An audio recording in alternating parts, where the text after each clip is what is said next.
자, 오늘도 다시 시편 23편 갑니다. 시편 23편 전체를 한번 다 같이 읽는데요.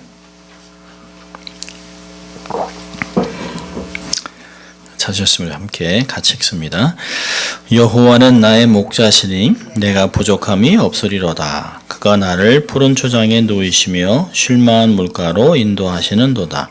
내 영혼을 소성시키시고 자기 이름을 위하여 의의 길로 인도하시는도다. 내가 사망의 음침한 골짜기로 다닐지라도 해를 두려워하지 않을 것은 주께서 나와 함께 하심이라. 주의 지팡이와 막대기가 나를 안위하시나이다. 주께서 내 원수의 목전에서 내게 상을 베푸시고 기름으로 내 머리에 바르셨으니 내 잔이 넘치나이다. 나의 평상의 선하심과 인자하심이 정녕 나를 따르리니 내가 여호와의 집에 영원히 거하리로다. 아멘. 벌써 4절이 지났고 5절로 들어갑니다. 내게 상을 베푸시고. 오늘은 이제 5절을 보는데요. 주께서 내 원수의 목전에서 내게 상을 베푸시고 기름으로 내 머리에 바르셨으니 내 잔이 넘칩니다. 라고 하는 내용입니다. 오늘은 이제 앞부분만 좀 잠깐 보려고 합니다. 여기 보면 상을 베푸시고 라고 얘기하고 있습니다. 상을 베푸시고. 이건 어떤 상급을 준다 그게 아니죠. 밥상을 차려주는 것이에요. 잔치를 벌려주는 것이죠. 시편 기자는 2절에요.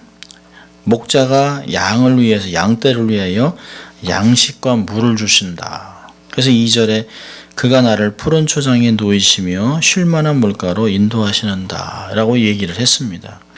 그리고 나서 5절에 와서는 사람에게 사람을 위한 양식과 물로 더군다나 큰 상을 베풀어서 잔치를 베풀어 주신다라고 하는 것들을 이야기하고 있습니다. 이런 짐승으로부터 또 이렇게 어떤 동전으로부터 이렇게 사람으로 옮겨가는 것이 히브리인들의 사고 방식입니다. 예를 들어서 이렇게 옮겨가는 것이에요. 우리가 잘 알고 있는 탕자의 비유가 그렇죠. 누가복음 15장을 보면 세 가지 비유가 이렇게 묶여 있는데요. 첫째가 99마리의 양이 있는데 한 마리 잃어버렸다. 양의 비유입니다. 두 번째는 드라크마, 동전에 대해 얘기합니다. 결국은 이제 정점으로 가는 게 잃어버린 아들.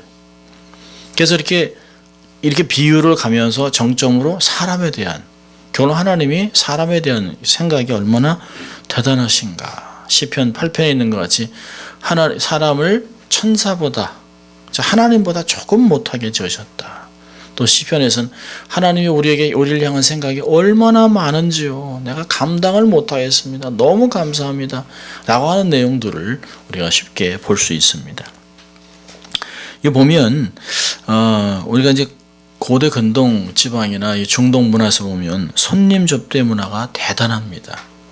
아마 동양적인 사고방식이기 때문에 손님을 아주 귀하게 대접을 합니다. 본문에서 나오는 상은 일반적으로 중동 지역의 전통적인 마을에 사용하고 있는 낮은 둥근 식탁입니다. 그래서 사람들은 식탁을 중심으로 둥그렇게 앉습니다. 그래서 둥그렇게 앉아서 이렇게 보면 맨 첫 번째 그림이 그거예요. 텐트 안에서 이렇게 앉아서 바닥에 앉아서 식사를 합니다. 근데 식사를 하는 모든 사람이 먹기 편하게 중심 메뉴는 식탁 중심에 있어요. 그래서 식사 접대는 아주 전통적인 중동 문화에서는 아주 중요한 부분을 차지합니다. 그래서 람사라고 하는 어릴 때 목자였다가 시리아의 목회자가 된 그분이 이렇게 문화를 이렇게 설명합니다. 중동 지역에서 한 사람의 명성은 그가 소유한 재산이 아니라 손님에게 베푸는 식탁과 풍성한 환대에 의해 평가받는다. 객이나 이웃은 자신이 손님으로 방문했던 식탁에 대해 즐겁게 이야기한다.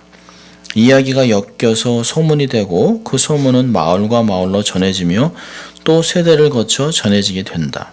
따라서 객과 이웃을 즐겁게 해줄 방법은 언제나 의미 있는 이야기거리다.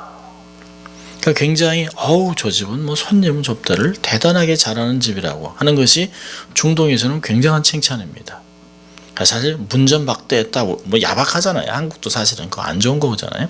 근데 중동에서는 굉장히 중요합니다.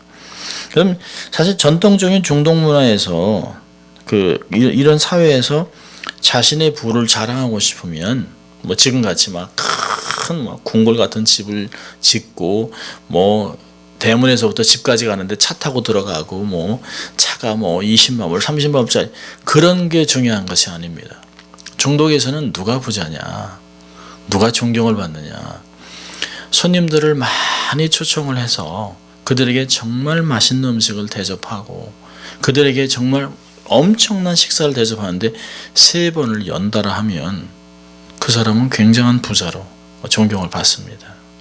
그러니까 지금은 뭐 오일머니로 그냥 뭐 화장실 변기도 금으로 만들고 뭐 이런 세대에서는 자기들 집을 엄청나게 크게 해서 대문에서 집까지 들어오는 게 참 멀고 서로 이렇게 분리되지만 지금도 여전히 요르단이나 이런 그 가난한 지역을 베두인 지역에서는 그렇게 하지 않습니다. 어찌하든 손님이 와서 접대를 잘 하면 그게 좋은 평가가 나요. 지금도 결혼식은 보통 일주일 합니다. 그러니까 저희도 그 와디람에 갔을 때 사람이 나이가 꽤 된 것 같은데 결혼했냐 그러니까 결혼을 안 했대요. 그래서 왜 결혼을 안 했냐 했더니 자기가 돈이 없어서 결혼을 못했다. 그래서 아니 몸만 있으면 결혼하면 되는 거지. 근데 남자가 결혼해서 집도 사야 되고 또 잔치를 크게 해야 되기 때문에 일주일 동안 음식이 정말 엄청나게 차려서 사람들이 막 배가 터지도록 음식에 질릴 정도로 잘해야 좋은 결혼식이고 또 대접을 잘하는 집안이다. 저 사람 참 잘 사는 집안이라고 하는 생각을 합니다. 융숭한 대접을 하면 칭찬을 받아요. 자, 그걸 생각하면 요한복음 2장에서 포도주가 모자라는 건 심각한 문제입니다.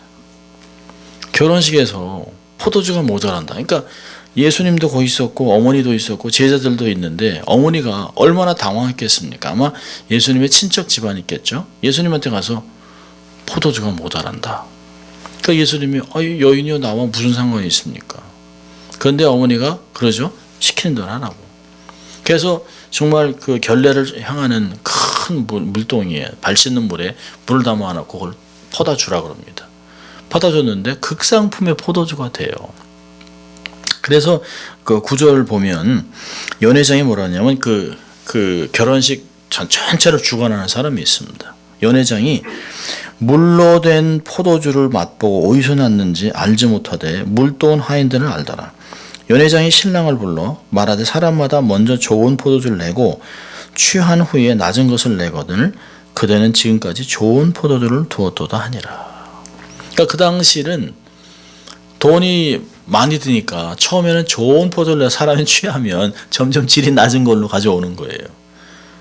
그런데 그것마저도 포도주가 모자랐다? 그러면 아니 결혼식으로 뭐 이딴 식으로 하는 거야.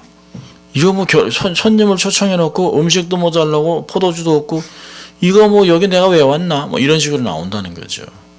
그런데 연회장이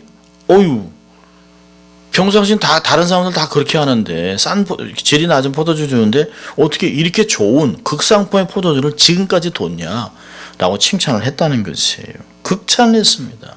포도주 맛을 보고 술을 자주 먹는 그 문화이기 때문에 어떤지 금방 알았을 것이에요. 그래서 이 식탁 교제는 굉장히 중요합니다. 음식이 얼마큼 많이 나왔느냐 굉장히 중요하죠. 사실 한국 문화도 제가 어릴 때 이제 시골에 가면 외할머니가 특별히 이제 저희 밥 먹으라고 이렇게 이렇게 밥 그릇에 이렇게 고봉을 꼭 싸놓습니다. 옛날에는 밥을 왜 이렇게 많이 먹었는지 몰라요. 그러니까 저희들이 뭐 어릴 때니까 실컷 뛰놀고 오는데요. 거기다 또 할머니가 꾹꾹 누릅니다. 이렇게 해서 꾹꾹 해서 밥 많이 먹으라고.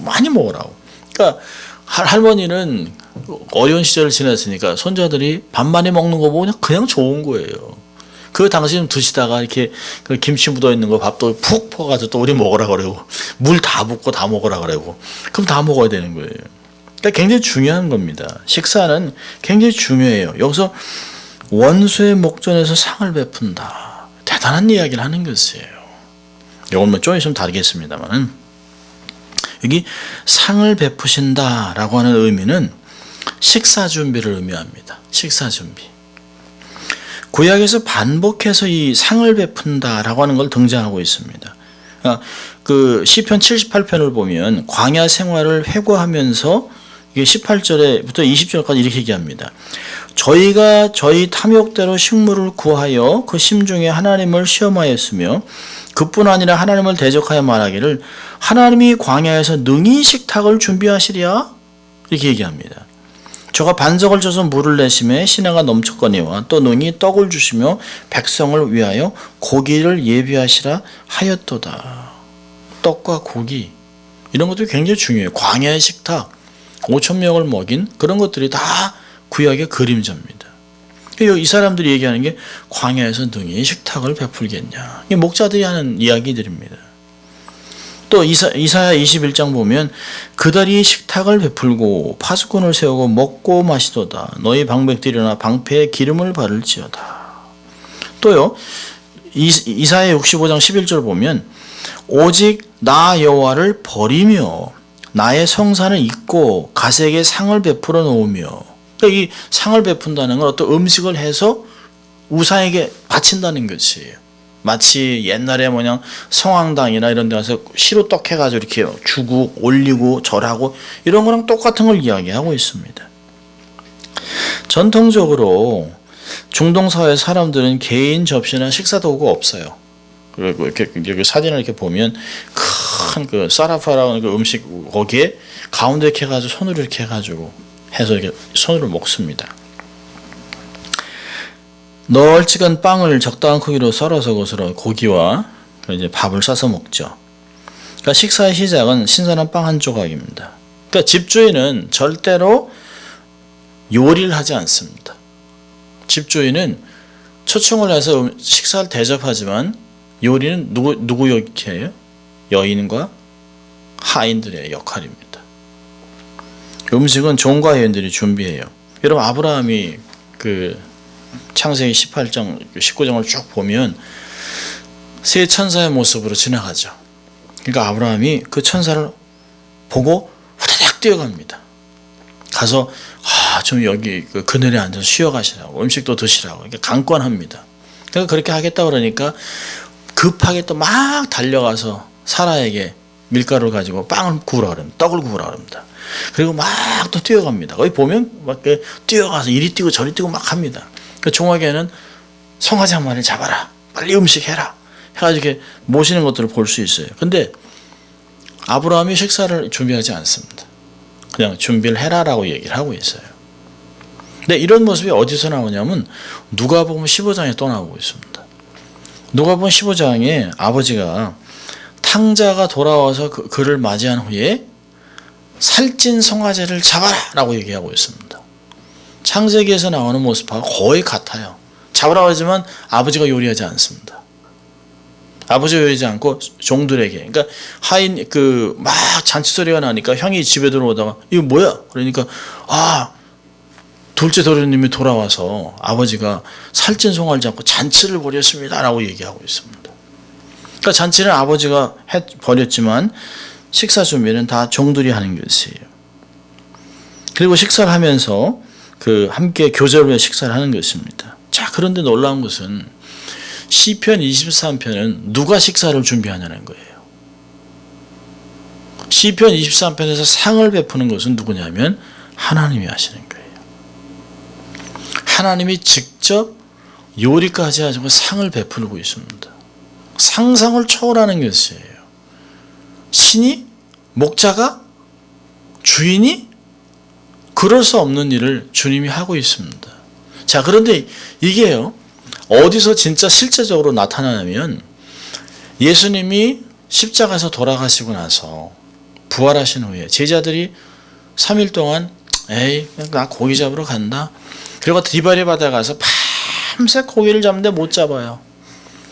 그러니까 예수님이 디바리 바다 가서 얘들아 고기가 있느냐? 없다 그러니까 우리가 밤새 수고했지만 고기가 없습니다. 그러니까 오른쪽으로 던져라 그러니까 그물이 찢어질 만큼 고기를 엄청나게 잡았습니다. 153마리를 잡았어요. 153 모나미 153 모나미 집안이 크리스찬이니까 153이라는 걸 썼어요. 근데 그때 예수님이 뭐라 하셨어요? 예수님이 생선을 구워서 숯불을 갖고 생선을 구워서 떡을 구워서 음식을 준비합니다. 이게 바로 시편 23편의 모습이에요. 대단한 걸 가리키고 있습니다. 그러니까 여기서 보니까 주께서 내 원수의 목전에 내게 상을 베풀고, 누구한테 시키는 것이 아니에요. 직접 당신이 생선을 굽고 떡을 굽고 음식을 만들어서 상을 아주 그냥 건하게 차렸다는 것이에요. 여기서 뭐 상을 베푼다라고 하는 단어는 음식 한 가지 놓은 게 아니에요. 상다리가 휘도록 올려놓은 것이에요. 쫙 깔아놓은 것입니다. 하나님이 직접 음식을 준비하시고 상을 베풀어 주신 것이죠. 성육신하신 예수님도 바로 이런 모습으로 다시 자기의 제자들을 찾아왔습니다. 밥상교제하면서 그를 위로하는 거죠. 격려하는 것입니다. 자, 근데 이게 어디서 이루어지느냐? 원수의 목전에서 이루어진다는 게, 원수의 목전에서. 그러니까 우리가 원수가 누구냐라고 하는 것을 생각해 볼 필요가 있습니다. 뭐 살다 보면 원수 해보니까 그 한국 사전에 되게 치가 떨리도록 미운 사람, 그게 원수라고 나와 있습니다. 뭐 사람마다 뭐 사람에서 다 그런 사람이 있을 수 있죠. 이런 사람도 저 사람도 원수라고 생각할 수 있어요. 근데 누가복음 15장에 누가 원수인지를 좀 볼 필요가 있습니다. 누가복음 15장의 탕자 비유를 보면 나중에 이제 선한 목자의 모습 또 나누면서 신약에 가서 할 텐데요. 아버지가 돌아가기도 전에 유산을 반으로 나눠내려고 그래가지고 갖고 갔어요. 그리고 먼 타국에 가서 그냥 흥청망청 씁니다.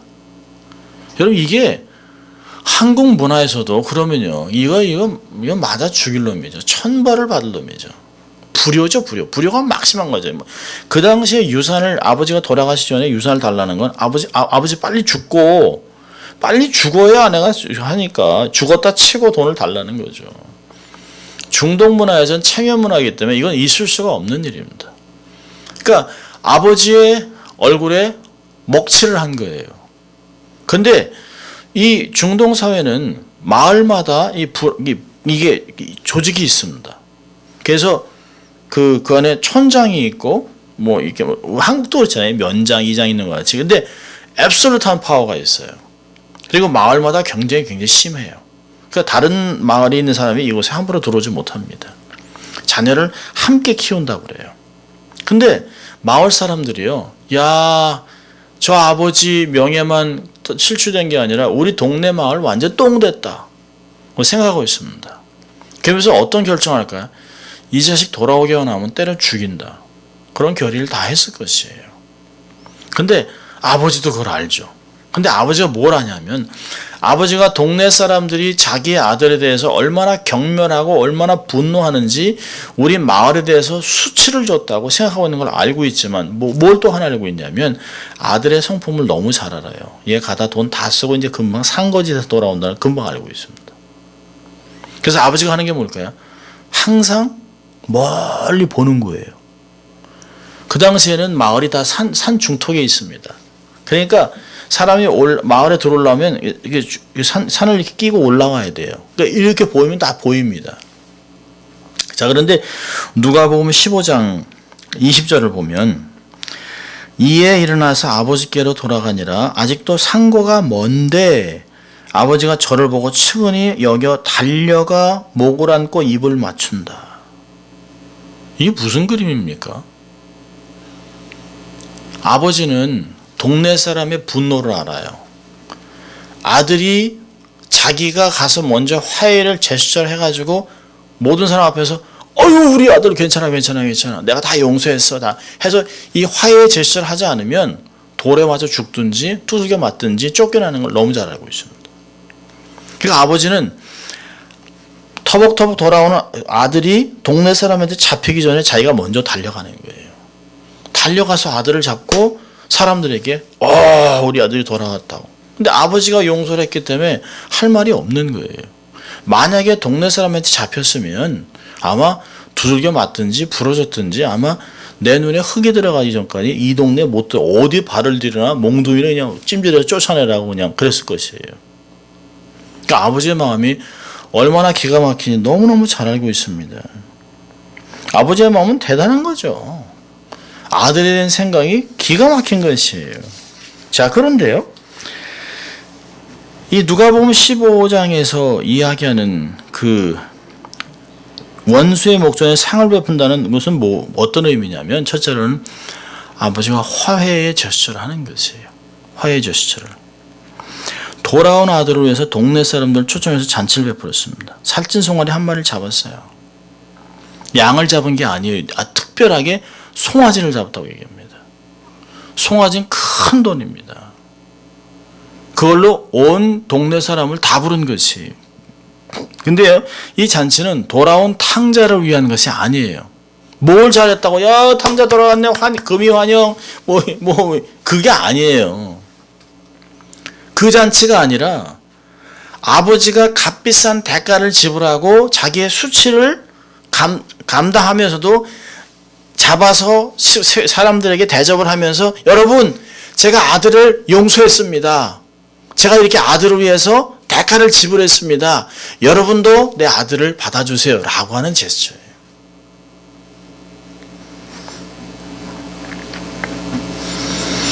대단한 것이죠. 마을 사람들은 아버지가 베푼 그 잔치에 참석함으로써 자식을 마을에 다시 받아들이는 것이에요. 그 전까지 같았으면 잡혔으면 죽이는 건데, 저놈의 새끼 저거. 그런데 아버지가 용서했는데 어떡하냐, 저 집안이 저러는데. 그리고 그 음식을 먹으면서 함께 가족이라는 걸 느끼는 것이에요. 한 집안이라는 것이. 그게 아버지가 원했던 것이에요. 자, 그런데요, 이 모든 것을 본 아들은 뭐라고 얘기했을까요? 이 아들의 생각이 중요한데 성경에는 안 나와 있습니다. 아들은 뭐라고 했을까요? 야, 내 아버지께서 내 원수들 앞에서 상을 베푸셨구나. 그렇게 얘기하는 것이에요. 동네 사람의 분노도 엄청나고 형도 나를 경멸하는데, 아버지가 나를 사랑해서 나를 위해 잔치를 베푸셔서 사랑으로 나를 끌어주셨구나. 저 사람들의 증오 앞에서도, 저 사람의 분노 앞에서, 그게 바로 원수라고 얘기하는 것이에요. 성경은 이런 게 너무 많습니다. 여러분, 삭개오 생각해 보세요. 삭개오 아주 유명하죠. 세리장으로 그냥 동네에서 유명합니다. 키도 짱따라하고 그냥 있는 건 돈밖에 없어요. 그러니까 로마의 개, 매국노 이런 걸로 그냥 그 사람을 아주 그냥 함부로 취급했습니다. 그래서 세리는 투표권이 없어요. 증인의 권리도 없습니다. 사람을 죽였는데 세리가 제가 증인입니다 하는데, 직업이 뭐죠? 세리? 세리는 못 믿으니까 증인이 안 되는 거예요. 그러니까 인간 대접을 못 받는 거예요. 근데 이 삭개오가 하루는 예수님 오신다는 얘기 듣고 뽕나무 위로 올라갑니다. 여리고에 그 뽕나무가 있어요. 그 나무가. 거기서 이렇게 봤는데 예수님이 딱 앞에서, 삭개오야 내려와라. 내가 오늘 너희 집에 들어가겠다. 그래서 영접했는데요. 사람들이 뭐라고 합니까? 누가복음 19장 7절 보니까, 무사람이 보고 수군거려 가로되 저가 죄인의 집에 유하러 들어갔다. 저따 인간 집에 왜 들어가는 거야? 저놈 새끼들 저거. 매국노인데 저거 죽어도 싼데. 예수님은 이런 원수의 목전에서 삭개오와 식사함으로 고귀한 사랑을 보여주시는 것이, 이게 원체 많습니다. 성경에 이런 게 너무너무 많습니다. 그러니까 사실 예수님은 원수의 헤롯의 목전 앞에서 5천 명의 사람에게 오병이어로 잔치를 베풀어 주신 것이에요. 성경은 그렇게 풀어나가고 있습니다. 왜 예수님이 5천 명을 그 광야에서 먹였을까요? 시편 23편을 얘기하는 것이에요. 주님은 아세요. 사람들이 이 사람들 어떻게 먹을까 하니까, 이 5천 명, 이 많은 사람은 어떻게 먹으니까 200데나리온도 안 됩니다. 근데 주님은 아시죠? 먹을 게 돈으로 생기는 게 아닌 걸 아시는 거예요. 축사하시고 하늘의 힘 권능으로 먹였습니다. 그게 원수의 목숨. 비록 로마 정부 밑에 있고 그 헤롯 대왕 밑에서 억눌려 살지만, 그들에게 원수 앞에서 5천 명에게 떡과 생선을 먹이셨어요. 이렇게 성경에서 가르치는 신학의 흐름들을 얘기하고 있습니다. 그래서 이 원수 앞에서 그 상을 베풀었다는 것은 하나님의 화해도 있고요. 또 하나는 하나님의 보상의 의미도 있습니다. 보상. 원수 앞에서 상을 베풀어 주시는 것은 하나님 주시는 보상의 의미가 있어요. 여러분 요셉의 삶을 보세요. 한 아버지를 섬기는데 형들이 막내 동생을 그냥 노예로 팔았습니다. 그리고 보디발 장관에서 열심히 일해가지고 했는데 미세스 보디발 때문에 그냥 어려움을 당해가지고 억울하게 감옥에 갇혔어요. 근데 결국은 하나님이 그를 애굽의 수상으로 만들죠. 그 바로 왕이 자기의 반지를 빼주면서 자기 옆에 앉혀서 껴주면서 너 외에는 나밖에 없다. 요셉의 말을 듣지 않는 자는 누구도 죽여도 좋다. 1인 지하 만인 지상 엄청난 권력을 줬습니다. 그러니까 애굽의 모든 그 만조백관이 와서 절하고 엎드렸습니다. 거기에 누가 있을까요? 보디발하고 보디발 부인이 있는 거죠. 얼마나 무서웠을 거예요. 그들의 목숨은 요셉의 손에 달려 있습니다. 근데 하나님이 그렇게 보상을 해주시는 거죠. 원수의 앞에서 상을 베풀어 주신 것이. 한나 사건을 보세요. 사무엘상 2장을 보면 브닌나가 자식이 없다는 이유로 한나를 엄청 무시합니다. 자식 없는 것도 서러운데 앞에서 막 자식 데리고 가고 예배 드릴 때 되면 막 속상하게 하고 막 눈물 나게 합니다. 격동시켜요. 성경에서는 격동시켰다고 합니다. 서러운 눈물로 하나님께 호소하는 한나의 기도를 들으시고 하나님이 태를 열었어요. 태를 열었는데 딸이 아니라 사무엘이 나왔습니다. 그리고 3명의 자녀를 더 줘요.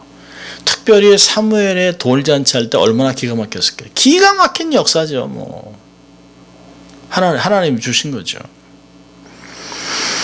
하나님이 눈물을 닦아주시는 정도가 아니라 위로하고 축복을 주셨습니다. 이게 바로 하나님이 원수 앞에서 상을 베풀었다고 하는 그런 내용들을 우리에게 가르쳐주고 있는 것이에요. 자, 2가지 교훈을 좀 보려고 하는데요. 굉장히 많습니다. 성경에는 불임에 대한 것도 사실은 이런 이야기예요. 에스더에 나오는 불임. 그것도 사실 하만 앞에서 하만을 죽이고 하나님이 이스라엘 백성을 세우는 게 원수 앞에서 상을 베푸는 이야기가 에스더 이야기입니다. 자, 교훈을 보는데 첫째로는 하나님의 일용할 양식을 확신하라는 거예요. 하나님의 일용할 양식. 나의 삶의 주인이 되시고 선한 목자가 되신 하나님은 우리 삶을 철저하게 돌보세요. 철저하게. 일용할 양식을 매일 베풀어 주시는 것이에요. 시편 37편 23절 25절은 제가 참 어려운 시간을 지날 때 이렇게 참 제가 이렇게 마음에 막 담아뒀던 말이에요.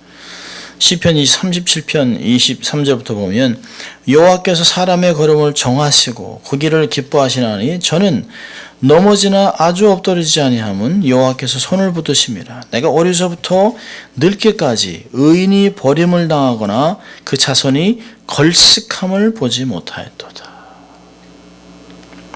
비록 가난했지만 하나님이 먹이시는 걸 경험할 때 정말 몇 년 동안 정기적으로 1불도 사례를 받지 못하고 헌금도 받지 못한 상황에서 어떻게 살았는지 몰라요. 근데 하나님이 꼬박꼬박 먹이셨어요. 주머니에 돈은 없지만 늦지 않게 페이먼트를 했습니다. 렌트를 내고 살았어요. 정말 하나님의 은혜가 얼마나 기가 막힌지 몰라요. 만나를 주시고 매출하기를 주신 하나님. 여러분 까마귀를 동안해서 엘리야를 먹였습니다. 까마귀를 동안해서 엘리야에게 떡과 고기를 나눠주셨어요. 그리고 시편 147편 9절은 들짐승과 우는 까마귀 새끼에게 먹을 것을 주시는도다. 이게 구약에서 끝나는 것이 아니에요. 예수는 이 말을 그대로 인용을 합니다. 누가복음 12장 24절에 까마귀를 생각하라. 심지도 아니하고 거두지도 아니하며 골방도 없고 창고도 없을 때 하나님이 기르시나니 너희는 새보다 얼마나 더 귀하냐. 기가 막힌 말씀을 하는 것이에요. 그리고 29절에 가서 이렇게 얘기합니다. 너희는 무엇을 먹을까 무엇을 마실까 하여 구하지 말며 근심하지도 말라. 이 모든 것은 세상 백성이 구하는 것이라. 너희 아버지께서 이런 것이 너에게 있어야 될 줄을 아시느니라. 오직 너희는 그의 나라를 구하라. 그리하면 이런 것을 너에게 더하시리라. 적은 무리여 무서워하지 마라. 너희 아버지께서 그 나라를 너에게 주시기를 기뻐하시느니라. 얼마나 놀라운지 몰라요. 양식 작은 거 아무것도 아니라는 거예요. 하나님 나라를 너희들에게 주실 건데, 하나님 나라를 유업으로 주실 건데, 이 작은 거 걱정하지 마. 이거 주시는데 이거 안 주니? 그 얘기하는 거죠. 기가 막힌 말씀을 얘기하고 있는 것이에요. 마태복음 6장 8절에는 우리가 구하기 전에 다 알고 있어요. 뭐가 필요한지 이미 다 알고 있습니다. 그리고 그리스도 안에서 우리 있을 것을 충분하게 채워줄 것이라고 빌립보서 4장 19절은 이야기합니다. 일용할 양식을 너무 우리가 우습게 생각하는 게 있어요. 여러분, 일용할 양식이 없어 먹을 게 없어서 굶어 죽는 사람이 있잖아요. 한국에서 탈북한 그 엄마와 아들이 굶어 죽었어요. 일방적으로 먹는 게 은혜인 줄 알아야 되는 것이죠. 내가 빵 먹을 수 있는 빵이 있다는 게, 마실 수 있는 물이 있다는 게 내가 얼마나 감사한지, 그게 하나님의 은혜예요. 감사하는 만큼 우리의 삶은 풍성해질 수 있습니다. 자, 두 번째로는요, 원수를 갚지 말라는 것이에요. 왜요? 주께서 내 원수를 내가 갚아줄게, 여기 얘기하지 않아요. 원수 앞에서, 원수는 꼼짝 못하고 있어요. 원수는 지금이라도 금방 우리를 쳐 죽이려고 그러는데요, 주님이 딱 막아놓으셨어요. 주님이 앉아 계시니까 원수가 들이대지를 못해요. 주님이 함께 앉아 계시니까. 원수들 앞에, 원수 때문에 좌절하면 안 돼요. 원수들 때문에 낙심하면 안 돼요. 원수들 때문에 분노하면서 복수하려고 그러면 안 돼요. 바울은 이야기합니다. 로마서 12장 19절에 너희가 친히 원수를 갚지 마라. 진노하심에 맡기라. 기록되었을 때 원수 갚는 것이 내게 있으니 내가 갚으리라고 주께서 말씀하시느니라. 히브리서 10장 30절도 원수 갚는 것이 내게 있으니 내가 갚으리라. 우리가 직접 나서 원수를 갚으려 들면 안 돼요. 원수 갚는 것은 누구를 판단하고 누구를 심판하는 것은 하나님의 영역이기 때문에 그러면 안 된다는 거예요. 자, 그런데 왜 우리가 스스로 한번 생각해 보는 거죠. 오케이, 하나님의 영역이니까. 근데 왜 우리에게 야, 내 영역이니까 하지 마, 그렇게 하신 것도 있지만 왜 우리가 스스로 원수 갚는 것을 하지 말아야 될까요? 몇 가지 이유가 있어요. 첫째로는 우리가 원수를 갚거나 복수를 하지 말아야 되는 것은, 첫째로는 평강을 잃어버려요. 복수하려고 하면 평강을 잃어버려요. 마음이 분노로 가득 찹니다. 그 인간 막 이러고 있으면 평강이 없어요. 자, 두 번째는요, 과거의 상처가 계속 덧나요. 치유가 안 돼요. 아픔이 계속 아물지 않고 지속돼요. 세월이 약이 된다고요? 아니요. 세월은 약이 안 돼요. 세월은 독이 돼요. 치유가 되지 않으면 세월은 독이 돼요. 세 번째로는 실족할 수 있어요. 복수하려고 하다가 잘못 실족하면 사고를 칠 수 있습니다. 사단은 계속 우리를 실수하게 만듭니다. 자, 네 번째로는 창조적인 생각이 일어나질 않아요. 좋은 생각이 안 생겨요. 왜냐하면 복수해야겠다는 그 집념 때문에 정말 하나님이 주시는 새로운 아이디어, 이런 것들이 안 생겨요. 집착하고 묶여있기 때문에 전진이 안 돼요. 맨날 쳇바퀴 도는 거예요. 새로운 아이디어가 나오질 않습니다. 다섯 번째는 복받을 그릇이 커지지 않아요. 은혜 받을 기회를 자꾸 놓쳐요. 마음이 선해야 은혜를 받죠. 선한 그 계획과 선한 소원이 있어야 하나님이 주시는 복들을 발견할 수 있어요. 아, 내가 하나님 이거 갖고 하나님이 영광스럽게 해야 되겠다. 근데 내가 이 힘을 가지면 저 인간을 그냥 쳐서, 뒤통수 쳐서, 그러면 아무것도 안 일어나는 거예요. 하나님은 그런데 복을 부어주지 않아요. 깨끗한 심령에, 하나님의 은혜를 사모하는 심령에게 하나님의 복을 주시는 거죠. 그러니까 하나님이 그건 나한테 맡기고 너는 내 은혜 받아라. 내가 상 베풀어 줬잖아. 원수 걱정하지 마. 내 옆에 있으니까 이 상에서 먹고 나랑 즐기자. 그래서 은혜 받고 살아가라는 것이에요. 세상에 과거 없는 사람이 어디 있습니까? 다 지나가는 거예요. 과거에 못 끼면 은혜를 못 받아요. 우리는 미래지향적으로 살아야 됩니다. 지금은 미래의 원인이 있기 때문에 그 영광 위에서 지금 살아가는 거예요. 우리는 과거 때문에 사는 게 아니에요. 원인은 미래에 있습니다. 하나님께 영광 돌리기 위해서 지금 이 시간을 살아가는 것이에요. 하나님을 신뢰하고 맡겨야 됩니다. 베드로전서 5장 7절에 그러잖아요. 너희 염려를 다 주께 맡겨라. 이는 저가 너희를 권고하심이니라. 유대인들이 식탁에서 절대 안 하는 게 있습니다. 걱정, 근심, 그리고 절대 남욕 안 합니다. 그건 유대인들이 갖고 있는 철칙입니다. 왜요? 소화가 안 돼요. 그리고 하나님이 주신 식탁인데 왜 남을 욕하냐는 거예요. 하나님이 주신 은혜가 있는데. 그건 참 우리가 좀 배워야 된다고 생각해요.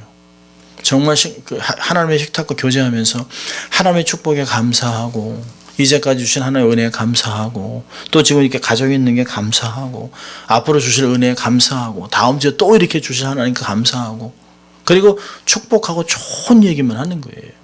그래서 아내를 축복하고 남편을 축복하고 자녀를 축복하고 정말 그날은 하나님이 주신 안식일을 즐기는 그게 유대인을 유대인 되게 하신 것입니다.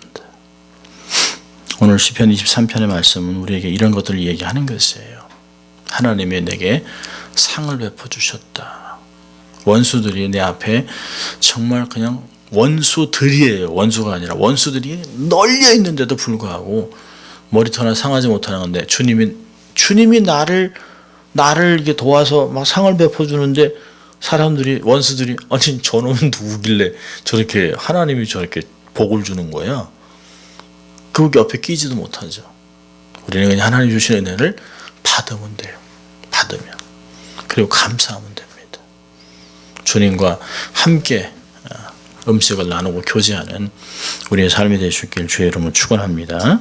기도하겠습니다. 하나님 아버지 감사합니다.